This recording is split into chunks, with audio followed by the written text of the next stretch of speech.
কি দেখতে পাচ্ছেন? বড়ি তো? হ্যাঁ, এটা হচ্ছে মাসকলাইয়ের ডালের বড়ি, যেটা আমি গেল বছর তৈরি করেছিলাম চাল কুমড়ো দিয়ে।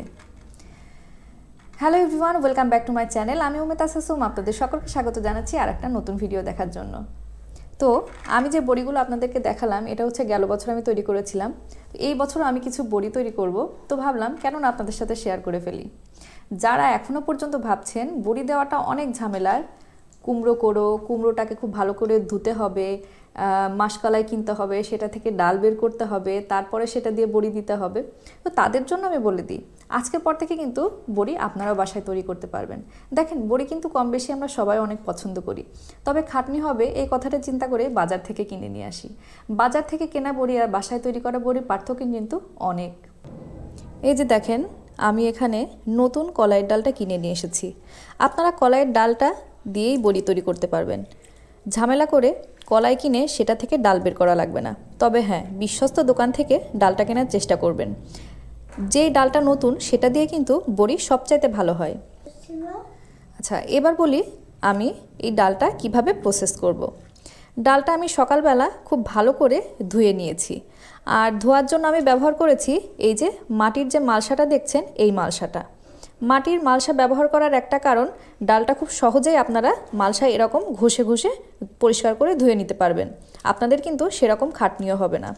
আমি সকালেই ডালটা ধুয়ে পরিষ্কার করে বাসি পানি দিয়ে, মানে আগের দিনের পানি দিয়ে ডালটা ভিজিয়ে রেখেছি।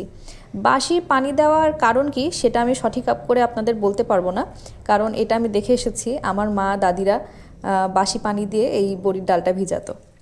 তো এই ডালটা আমি খুব সুন্দর করে পরিষ্কার করে ধুয়ে নিব। ধুয়ে নেওয়ার পরে কি করতে হয় সেটা আমি আপনাদেরকে দেখিয়ে দিচ্ছি। বারুলি চিনেন? নাও চিনতে পারেন। আমাদের এলাকায় কিন্তু দেখে এসেছি বারুলিতে বড়ি দেয়। তবে এখন বারুলি আমরা কোথায় পাবো বলেন? হয়তো বা গ্রাম অঞ্চলে খোঁজ করলে এখনও বারুলির সন্ধান পাওয়া যায়। তবে আমি বড়ি বসানোর জন্য নতুন একটা জিনিস আবিষ্কার করে নিয়েছি। বলতে পারেন এটা আবিষ্কার না, এটা বেশ অনেকেই করে থাকে, তবে আমিও যেটা করি সেটা আপনাদের সাথে শেয়ার করছি। এই যে দেখতে পাচ্ছেন, এইটা একটা নেটের জালি। এইটা আমি দোকান থেকে কিনে নিয়ে এসেছি। এইটা হচ্ছে প্লাস্টিকের একটা নেট। আর এই যে এই প্লাস্টিকের নেটটা কিনে আমি চারপাশ দিয়ে ঠিক এইভাবে কাঠ দিয়ে খুব সুন্দর করে একটা ফ্রেমের স্ট্রাকচার করে নিয়েছি। এটা তৈরি করতে কিন্তু আমার বেশি টাকা খরচ হয়নি, খুব অল্প সময় এবং অল্প টাকাতে আপনি বাইরে থেকে এইরকম একটা নেট কিনে কিন্তু এটা বানিয়ে নিতে পারবেন। তো আমরা এখন বারুলির ঝামেলাতে যাব না, আমরা এইটাতেই বড়ি বসাবো।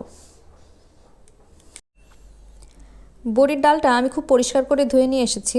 এখন আমি এই ব্লেন্ডারের সাহায্যে বড়ির ডালটা খুব ভালোভাবে বেটে নিব।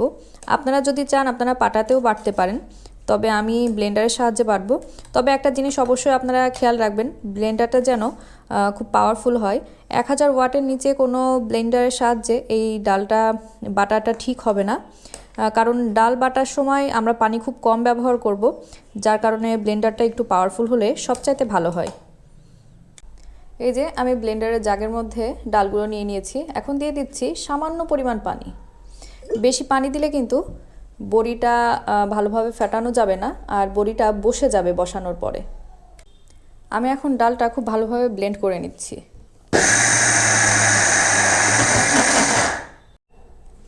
দেখেন, ডালটা আমি খুব ভালোভাবে পেস্ট করে নিয়েছি। তবে আমি ডালটা একদম বেশি পেস্ট করব না, ঠিক এই রকম অবস্থাতেই নামিয়ে নিব, মানে হালকা একটু সুজির মতো দানা দানা থাকবে। অনেকে অনেক রকম বড়ি খান, তবে আমি এই রকম ডালটা একটু হালকা সুজির মতো দানা দানা থাকবে এই বড়িটাই বেশি পছন্দ করি। চলে আসলাম সকাল সকাল, এখন বাজে সকাল 8টা। কালকে আমি বড়ির ডালটা ব্লেন্ড করে এইরকম একটা এয়ারটাইট বক্সে করে সারা রাত ফ্রিজে রেখে দিয়েছিলাম, যেন ডালটা নষ্ট না হয়। আর এখানে আমি নিয়ে নিয়েছি 5 ফোড়ন আর পেঁয়াজ। পেঁয়াজটা খুব সুন্দর করে পরিষ্কার করে ধুয়ে নিয়েছি এবং কুচি কুচি করে কেটে নিয়েছি। পেঁয়াজে যেন কোনো পানি না থাকে সেটা খেয়াল রাখতে হবে। বড়ি এক একজন এক এক রকম করে তৈরি করে। আমি কুমড়ো দিয়ে বড়ি তৈরি করে থাকি, পেঁয়াজ দিয়ে বড়ি তৈরি করি। অনেকে আছেন যারা পেঁপে দিয়েও বড়ি তৈরি করে। আজকে আমি তৈরি করব পেঁয়াজ দিয়ে। তো পেঁয়াজের বড়ির মধ্যে সবসময় পাঁচফোড়নটা আমার খুব ভালো লাগে। কেউ চাইলে এটা নাও দিতে পারেন, আবার যদি কেউ চান তাহলে শুধু কালো জিরা দিয়েও বড়িটা তৈরি করতে পারেন। আর বড়ি দেওয়ার সবচাইতে কঠিন এবং কষ্টের কাজ যেটা হচ্ছে এই ডালটাকে খুব সুন্দরভাবে ফেটিয়ে নিতে হবে। তো এই ফেটানোর কাজটা আমি করব এই যে এই ইলেকট্রিক হ্যান্ড বিটারটা দিয়ে। এটা দিয়ে খুব সহজেই অল্প সময়ে এই ডালটা ফাটানো হয়ে যাবে। এখানে আধা কেজি ডাল আছে, আর এখানে পেঁয়াজের পরিমাণ আমি নিয়েছি 1 পোয়ার চেয়ে একটুখানি কম। আপনারা চাইলে একটু বেশিও নিতে পারেন, সেটা আপনাদের উপর ডিপেন্ড করবে কে কতটুকু নেবেন। তো আমি এখন বড়ির ডালটাকে খুব সুন্দর করে অল্প অল্প করে পানি দিব আর একটু ফেটিয়ে নেব। এটা যতক্ষণ না পর্যন্ত একদম সাদা ধবধবে হয়ে যাচ্ছে আর ফ্লাফি হয়ে যাচ্ছে ততক্ষণ পর্যন্ত আমি এই ইলেকট্রিক বিটারটা দিয়ে এটাকে ফাটিয়ে নেব। দেখেন আমি বড় এই গামলাটার মধ্যে ডাল বাটাগুলো নিয়ে নিয়েছি। একটা টিপস আমি আপনাদেরকে দিতে চাই, আপনারা কখন বুঝবেন যে আপনাদের বড়ির ডালটা ফাটানো হয়েছে। এই যে এখন আমি কিন্তু ডালটা ফাটাইনি, শুধু ডালটা এর মধ্যে নিয়েছি। এই যে অল্প একটু ডাল নিয়ে নিয়েছি, এখানে বেশ কিছুটা পানি নিয়েছি। পানির মধ্যে ডালটা দেওয়ার সাথে সাথে ডালটা কিন্তু পানির নিচে চলে গিয়েছে, মানে ডালটা এখনও অনেক ফাটাতে হবে। যখন ডালটা ফাটানো হয়ে যাবে তখন এই ডালটা পানির উপরে ভেসে উঠবে। এভাবে খুব আস্তে আস্তে করে ডালটা আমি পুরোটা ফাটিয়ে নেব।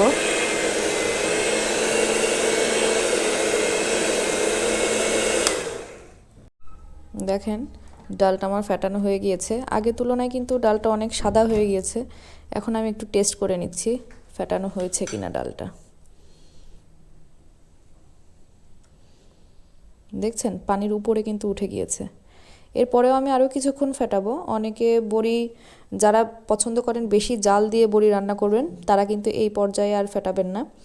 আর আমি পছন্দ করি বড়ির তরকারিটা বেশি জাল না দিতে, তা সেই কারণেই আমি আরও কিছুক্ষণ ধরে ফেটিয়ে নেব। এখনই আমি দিয়ে দিচ্ছি এই পাঁচফোড়ন, আপনারা আপনাদের পছন্দ মতো দিবেন। বড়িতে পাঁচফোড়নটা আমার বেশ ভালোই লাগে, বিশেষ করে পেঁয়াজের বড়ি। আচ্ছা, পেঁয়াজের বড়ির ক্ষেত্রে এখানে আমি আরও কিছু কথা আপনাদেরকে বলে রাখি। পেঁয়াজের বড়ি কিন্তু বেশি দিন ঘরে রাখা যায় না। এইটা আপনারা এই শীত থাকতে থাকতেই বা হয়তো বা শীত চলে যাওয়ার চলে গেলে তারপরে 1-2 মাস রাখতে পারবেন। তারপর আপনারা যদি নর্মাল ফ্রিজে এটা সংরক্ষণ করেন তাহলে বেশ কিছুদিন ধরে খেতে পারবেন। তবে বছরের পর বছর যেরকম কুমড়ো বড়িটা খাওয়া যায় সেই ধরনের করে খাওয়া যাবে না, কারণ এটা গন্ধ ছেড়ে যাবে একটা অন্যরকম। আপনারা যারা কুমড়ো বড়ি দিচ্ছেন তারা কিন্তু চাইলে অল্প একটু ডাল নিয়ে এরকম করে পেঁয়াজ দিয়ে দেখতে পারেন কীরকম লাগে। আশা করছি ভালোই লাগবে। এই যে আমি এখানে বড়ির সরঞ্জাম সব কিছু গুছিয়ে নিয়েছি। চলেন তাহলে প্রথম বড়িটা দিয়ে নেওয়া যাক। যারা এইভাবে করে বড়ি দিতে পারেন না তারা অবশ্য কেক ডেকোরেশনের নজলগুলো দিয়েও বড়ি দিতে পারেন।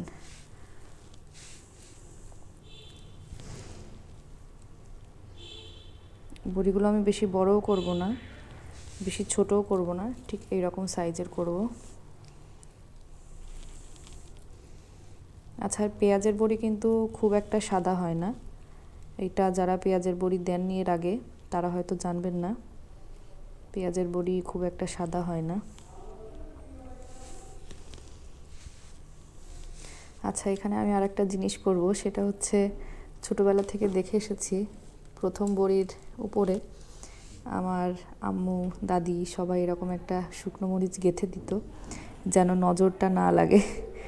তা আমি সেই কাজটা এখনও পর্যন্ত করে আসি, এই যে মরিচ দিয়ে দিলাম। তাহলে চলেন বড়িগুলো দিয়ে নিই, তারপরে আবার আপনাদেরকে দেখাচ্ছি। এই যে আমার বড়ি দেওয়া কিন্তু শেষ। আমি নিচে ঘরে বসে বড়ি দিয়েছি, তারপরে এই যে উপরে ছাদে নিয়ে এসেছি। এইরকম বড়ির চালনটা যেন এরকম ফাঁকা থাকে সেটা দিয়ে খেয়াল রাখতে হবে, তাহলে বাতাসে খুব সহজেই বড়িগুলো শুকিয়ে যাবে। এই কয়টা বড়ি আমি একটু বড় দিয়েছি ইচ্ছা করে, আর এগুলো সব এক সাইজ দিয়েছি। তো সবাই ভালো থাকবেন, সুস্থ থাকবেন। Please do like, comment, share and subscribe to my channel. Thank you.